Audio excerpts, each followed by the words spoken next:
বাংলাদেশের শেখ হাসিনা প্রধানমন্ত্রী নামের কলঙ্ক। গোটা বাংলাদেশের হৃৎপিণ্ড বাক্কাল হলো শেখ হাসিনা। ওই শেখ হাসিনাকে যদি পচন ধরে যায় তাহলে পরে বাংলাদেশের মাটিটা কি অবস্থা হবে। আর ওই শেখ হাসিনা যদি ভালো হয়ে যেত তাহলে পরে আমার ভারতবর্ষে যখন আসলো মোদির সঙ্গে এমনি করে হাতে হাত মিলাইলো, যার সম্পূর্ণ ইসলামে না যায়, সম্পূর্ণ হারাম, সম্পূর্ণ হারাম। একটা বিন্দু জায়েজের কোনো সুরাত নাই। ওই নারীর ব্যাপারে আমি কি বলতে পারি? ওই নারী এর থেকে বড় শয়তান পৃথিবীতে আর হতে হয় না। নিকৃষ্টতম বক্তা, নিকৃষ্টতম মানুষ। এই যে আমার এই ভারতবর্ষের একজন সেরা মানুষ, শুধু ভারত বলা যাবে না, গোটা পৃথিবীর সেরা মানুষ বর্তমান।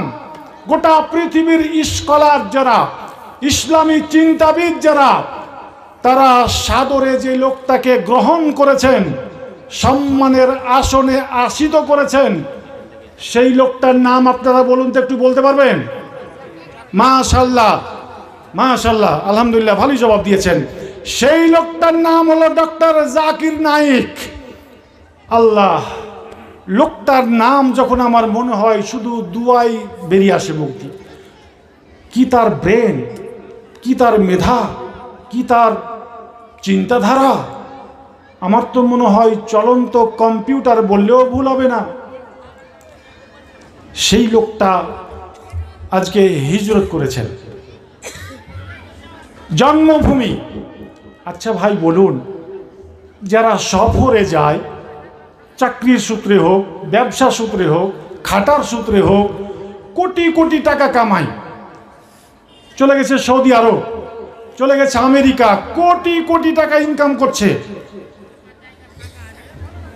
আমি কোন রকম রুজি রুটি করে হালালি ভাবে বাড়িতে বাচ্চা কাচ্চার পাশে থেকে জীবনটা আমার কাটছে। কার জীবনটা সুখী বলুন তো? কার জীবনটা সুখী? আলহামদুলিল্লাহ। আমেরিকাতে, সৌদি আরবে লক্ষ লক্ষ টাকা ইনকাম করছে। বাবা মারা গেছে, তার জানাজা ভাগ্যে জুটলো না, মাটি দিবে তার ভাগ্যে জুটলো না, মা মারা গেছে ভাগ্যে জুটলো না। ডক্টর জাকির নায়েক হিজরত করে বিদেশে। মনটা কি চাই না যে স্বদেশ আমার ভারত জন্মভূমি, ওখানে গিয়ে আমি থাকি? মনটা কি চাই না? তার মনে কি বেদনা, তার মনে কি কষ্ট, একমাত্র উনি জানেন। গত পরশুদিন এক ভদ্রলোক ওই বাংলাদেশের, এই বাংলাদেশের কিছু আলোচিত বক্তার নাম নিতে আমার ঘৃণা বোধ হয়, ওদের নাম নিতে আমার ঘৃণা বোধ হয়। সবাই না, বাংলাদেশের মাটিতে এমন আলেম ওলামা আছেন আমাকে পড়াবেন, তাহাজ্জুদ গুজার, সারাটা রাত চোখের পানি দিয়ে রাত কাটায়। এরকম আলেম ওলামার দেশ বাংলাদেশে আছেন, এরকম আলেম ওলামা। কিন্তু কিছু আলোচিত বক্তা, তাদের বক্তা নামের কলঙ্ক। আমার ভারতবর্ষে যখন কিছু ঘটে, ভাইরাল হওয়ার জন্য মাইকে এই করব আর ওই করব আর সেই করব, ভাইরাল হওয়ার জন্য কিচ্ছু না। মঞ্চ থেকে যখন নেমে গেল ভিজা বিলাই, আর কোনো ভূমিকা নাই। তো ওই ভদ্রলোক বলছে, ডাক্তার জাকির নায়েক ও তো মাদ্রাসায় পড়েনি। দেখেন, ও তো মাদ্রাসায় পড়েনি, ও তো ইয়াহুদিদের দালাল, নাউজুবিল্লাহ। ও আবার কি জানে? সোনার দোকানে গেলে সোনা পাওয়া যায়, রূপার দোকানে গেলে রূপা পাওয়া যায়। ফতোয়া ফারাইজ দিতে হবে আলেম ওলামাদের কাছ থেকে। উনি একজন ডাক্তার মানুষ, ইনজেকশনের যদি প্রয়োজন হয়, প্যারাসিটামল ট্যাবলেটের যদি প্রয়োজন হয়, জ্বর হয়েছে, যক্ষা হয়েছে, আর কিছু হয়েছে, সেই লোকটার কাছে যাও না। ওর যুক্তি দেখেন, শয়তানি যুক্তি। ওষুধের প্রয়োজন তো ডাক্তার জাকির নায়েকের কাছে যাও, আর ফতোয়া ফারাইজ যাও ওর কাছে যাও, ওই শয়তানের কাছে যাও। বদমাইশ, কমবক্ত। আমি তো মনে করি এর থেকে বড় শয়তান পৃথিবীতে আর হতে হয় না। নিকৃষ্টতম বক্তা, নিকৃষ্টতম মানুষ। মানুষ না, একটা শয়তান, মানবরূপী বক্তারূপী একটা শয়তান। ভাইরা আমার, কোরআনের কথা বলতে গিয়ে এই লোকটা এই অবস্থা। শুধুই তাই নয়, কয়েক বছর হয়ে গেল বাংলাদেশের মতিউর রহমান নিজামীকে ফাঁসি দিয়ে দেওয়া হলো। লোকটার বক্তব্য ছিল, এত জ্ঞানী মানুষ, তার বইগুলি পড়লে মনটা চাই আরো পড়ি আরো পড়ি। সেই লোকটাকে ফাঁসি দিয়ে দেওয়া হলো। তার অপরাধ হলো আল্লাহর কালাম থেকে বয়ান করতেন, আল্লাহর কোরআনে কারীম থেকে আলোচনা করতেন, আর তিনি যেখানে সেখানে বলতেন এই বাংলাদেশের মাটিতে আল্লাহর কোরআন কায়েম করতে হবে। এই বাংলাদেশের মাটিতে যত অশান্তি বিরাজ করে, এই অশান্তি যদি দূর করতে হয় তাহলে পরে একমাত্র পথ হলো আল্লাহ পাকের কালাম কোরআনে কারীম। কোরআনে কারীম দিয়ে বাংলাদেশের মাটি চালাও, দেখবে গোটা বাংলাদেশের মাটিতে প্রত্যেকটা মানুষের ঘরে ঘরে, প্রত্যেকটা মানুষের মাথার উপর দিয়ে যেন শান্তির বন্যা বয়ে যাবে। এই কথা বলার কারণে, এই বক্তব্য দেওয়ার কারণে, কোরআনে কারীম থেকে এমনি করে আলোচনা করার কারণে তাকে জেলখানার মধ্যে ঢুকিয়ে দেওয়া হলো। আগামীকাল রাত 12টার সময় তার ফাঁসি দেওয়া হবে। আর আজকে বৈকালের বেলা তার পোতা পতি লাতালাতি বেটা ছেলে মেয়ে যা আছে সব দেখা করার জন্যে জেলখানার ভেতরে গেছে। সকলের সঙ্গে একটু করে দেখা সাক্ষাৎ কথাবার্তা হয়ে গেল। ছোট্ট একটা নাতি বলতেছে, নানা যান, আপনাকে বুঝি এই জালেম সরকার টিকিয়ে রাখবে না। এই জালেম সরকার, এই শেখ হাসিনা প্রধানমন্ত্রী নামের কলঙ্ক। আমি তো তাকে ভালো বলতে পারি না। ও দাবি করে আমি নাকি তাহাজ্জুদের নামাজ পড়ি, কোরআনে কারীম পড়ি। ওর দাবি ওই সেই মানে হাসিনার দাবি আমি ফজরের নামাজ পড়ি, তাহাজ্জুদের নামাজ পড়ি, ফজরের নামাজ পড়ি, এরপরে আল্লাহর কালাম তেলাওয়াত করি। আমার তো মনে হয় এই লোক দেখানো তাহাজ্জুদের নামাজ আর এই আল্লাহর কোরআন তেলাওয়াত করার দাবি, এটা আপনার জন্য কিয়ামতের দিন আল্লাহর দরবারে উল্টা সাক্ষী দেবে। আল্লাহ তাআলা এই শেখ হাসিনা প্রধানমন্ত্রী নামের কলঙ্ক আমাকে তেলাওয়াত করেছিল লোকজনের কাছে নাম কিনবার জন্যে, আমল করার জন্যে না। এই দেশটাতে শান্তি কায়েম হোক এমনটি চাইনি। আল্লাহ, এই শেখ হাসিনাকে তোমার জান্নাতে নিতে পারবা না। আমি কোরআন সুপারিশ করতে চাই এইভাবে, এই হাসিনাকে জান্নাতের বিনিময়ে তুমি জাহান্নামের মধ্যে ঢুকাও। তার কারণ হলো মনে রাখবেন, এই যে দেহের মধ্যে একটা অংশ মানে গোস্তের টুকরা আছে, এই দেহের মধ্যে গোস্তের একটা টুকরা আছে যাকে আরবিতে বলা হয় কালব, হৃদয় যাকে বলা হয় বাংলাতে। এই কালবটা যদি নষ্ট হয়ে যায় গোটা বডিটা নষ্ট হয়ে যাবে, গোটা বডির আর কোনো দাম থাকবে না। আর এই কালবটা, এই হৃদয়টা যদি ঠিকঠাক থাকে, গোটা বডিটা ঠিক আছে, চাঙ্গা আছে। গোটা বাংলাদেশের হৃৎপিণ্ড বা কালব হলো শেখ হাসিনা। ওই শেখ হাসিনাকে যদি পচন ধরে যায় তাহলে পরে বাংলাদেশের মাটিটা কি অবস্থা হবে।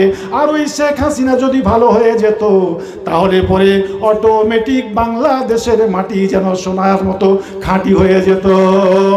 আমার ভাইরা, কোরআনে কারীম কিয়ামতের দিন আল্লাহকে বলবে, আল্লাহ গো, এই জালেমা এই মেয়েটাকে তুমি জান্নাতে দিতে পারবা না, এই মেয়েটাকে তুমি জাহান্নামে দাও। তার কারণ হলো লোকের কাছে নাম কেনার জন্য আমাকে তেলাওয়াত করেছিল, কিন্তু আমার উপরে আমল করে নাই। একটা মেয়ে মানুষ আল্লাহর কোরআন তেলাওয়াত করবে, এরপরে তাহাজ্জুদের নামাজ পড়বে, আর চতুর্দিকে ছেলে মানুষের সঙ্গে বিভিন্ন দেশে সফর করবে। আমার ভারতবর্ষে যখন আসলো, মোদির সঙ্গে এমনি করে হাতে হাত মিলাইলো, যার সম্পূর্ণ ইসলামে না যায়, সম্পূর্ণ হারাম। একটা বিন্দু জায়েজের কোনো সুরাত নাই। ওই নারীর ব্যাপারে আমি কি বলতে পারি? ওই নারী জান্নাতে যাবে নাকি কেমন করে দাবি করা যায়? ওই মেয়েটা আমার তো মনে হয় হেদায়েত যদি না হয়, সৎ পথে যদি না আসে, তাহলে পরে কিয়ামতের দিন জাহান্নামের দরজা তার জন্যে অপেক্ষা করবে। আমার ভাইরা, ওই ছোট্ট পোতা জেলখানার ভেতরে গিয়েছে নিজাম মানে মতিউর রহমান নিজামীর সঙ্গে দেখা করার জন্যে। সালাম কালাম করে বলতেছেন, দাদুজান, ও গো দাদুজান, আমি তো জানি এই মানে জালেম সরকার আপনাকে বাঁচায় রাখবে না, ফাঁসি দিয়ে দেবে, আপনাকে দুনিয়া থেকে মুছে দেবে। ও গো দাদুজান, আপনাকে যদি ফাঁসি দিয়ে দেয় অথবা সাধারণভাবে জেলখানার ভেতরে মৃত্যু হয়ে যায়, ও গো দাদাজান, আমি আপনার ছোট্ট নাতি, মেহেরবানি করে আপনার কাছে আমার দরখাস্ত হইল এরকম, আপনি আমার জন্য দোয়া করবেন আল্লাহ পাক যাতে আপনার মতো আমাকে কবুল করে নেয়। আপনি যেমন সারাটা জীবন বাংলাদেশের মাটিতে জিহাদ করে গেলেন, আল্লাহর কালামের বায়ান করে গেলেন, কোরআনে কারীমের রাজ বাংলাদেশের মাটিতে প্রতিষ্ঠিত করতে হবে, এই বক্তব্য দিয়েছেন, সারাটা জীবন এই বক্তব্য দিয়েছেন, আজকে জেলখানার মধ্যে বন্দী। দাদু গো, আপনি আমার জন্য দোয়া করবেন আমিও যাতে আপনার মতো হতে পারি, আর আপনার মতো করে বাংলাদেশের মাটিতে আল্লাহর কালামের বয়ানগুলি পেশ করতে পারি। আমার ভাইরা, মতিউর রহমান নিজামী কত জ্ঞানী মানুষ, কত বড় মাপের। উনি জবাব দিলেন, পোতাজান শোনো, জবাবটা শুনেন। উনি বলছেন, পোতাজান, তুমি আমার কাছে ভুল দরখাস্ত করো না, তার কারণ হলো আমার মতো গুনাহগার মানুষ আসমানের নিচে আর জমিনের উপরে আর তো কেউ নাই। তুমি আমার মতো হতে চেয়েছো পোতা, তুমি আমার মতো হতে চেও না, আমার মতো হতে চেয়ে তুমি ভুল করেছ। আল্লাহর কাছে আমি দোয়া করব আল্লাহ যাতে তোমাকে হযরতে আলীর মতো বানায় দেয়। সবাই পড়ুন সুবহানাল্লাহ, নারায়ে তাকবীর।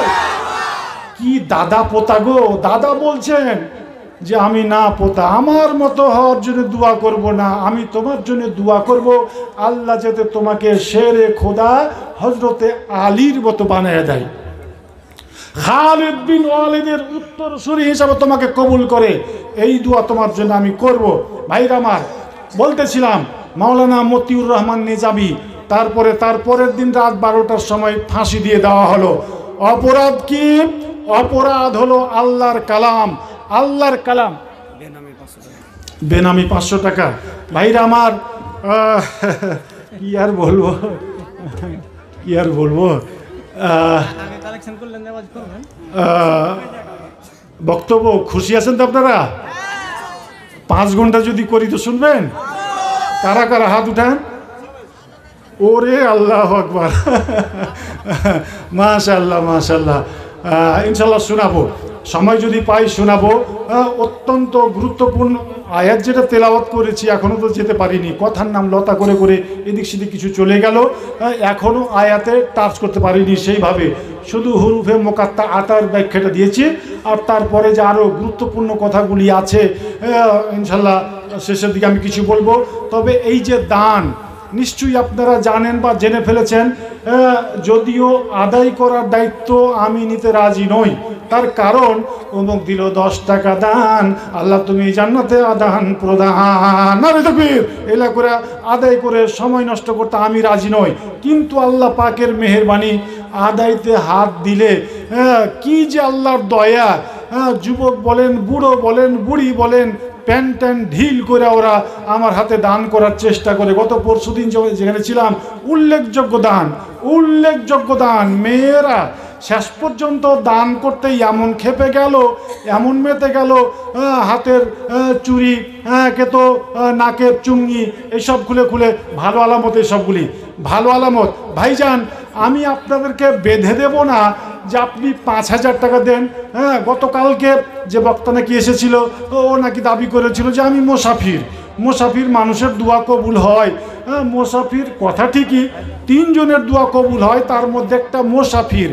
কিন্তু আমার একটা প্রশ্ন এখানে, যে আমি আপনার বাবা, মনে করুন আমি আপনার বাবা, আপনি আমার ছেলে, তো আমার ছেলের জন্য আমি যতটা যেভাবে বিনয়ের সঙ্গে দোয়া করতে পারবো, স্মরণে রাখতে পারবো, একটা 24 পরগনার বক্তা, 24 পরগনার একটা মানুষ সেভাবে কি করতে পারবে? ও তো খালি ঘড়ি দেখবে 1.5 ঘন্টা হইলো কিনা, জালসা শেষ হলো কিনা, কখন এত টাকা পাবো, পকেটে নিয়ে হাঁটবো, এই স্বপ্নই তো দেখবে ও। আপনাদের সঙ্গে যে একটা দরদ, এই মায়া, এই মহব্বত তাদের মধ্যে থাকার কথা নয়। আমি এমন একটা গুনাহগার, আমি এমন একটা লোক যে আপনাদের পার্শ্ববর্তী। শুরুতেই বলেছি পুরাতন বাড়ি আমার শাহবাজপুর বাবুনটোলা গ্রাম, আব্দুর রাজ্জাক নাম। বর্তমান বিশেষ ক্ষেত্রে কালিয়াচক হাসপাতালের পার্শ্বেই প্রায় একটা ছোট্ট করে জায়গা কিনে বাড়ি করে ওখানেই আছি আর কি। তো আমি পার্শ্বের মানুষ।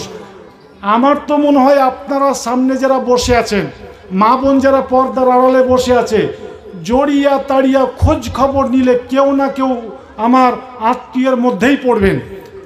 হয়তো আত্মীয়তার বন্ধনে আবদ্ধ হতে বাধ্য, হয় আপনার আমি কেউ হইলাম, অথবা আপনারা আমার কেউ হয়ে যাবেন।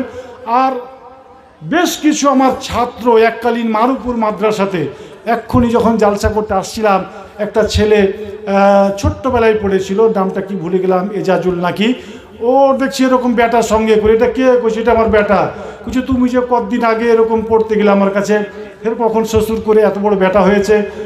এরকম করে নাই করে 2 দর্জন ছাত্র আমার সেই জামানাতে ছিল। আর এমনিতেই যেহেতু এলাকার মানুষ, একটা বাঁধন আছেই। তো আমি যে দরদটা দিয়ে আপনাদের জন্য দোয়া করতে পারবো, এই দরদ দিয়ে, দরদ মাখা শব্দ দিয়ে অন্যরা সেইভাবে দোয়া করতে পারবে এরকম মনে হয় না। এই হলো এক কথা। দ্বিতীয় নম্বর কথা হচ্ছে, শুরুর দিকে ইঙ্গিত ইশারা করেছি, যেটা 2011 সালে যে হজ করতে গেলাম, বিশেষ করে ভারত বাংলাদেশ, আপনারা শুনতে আবার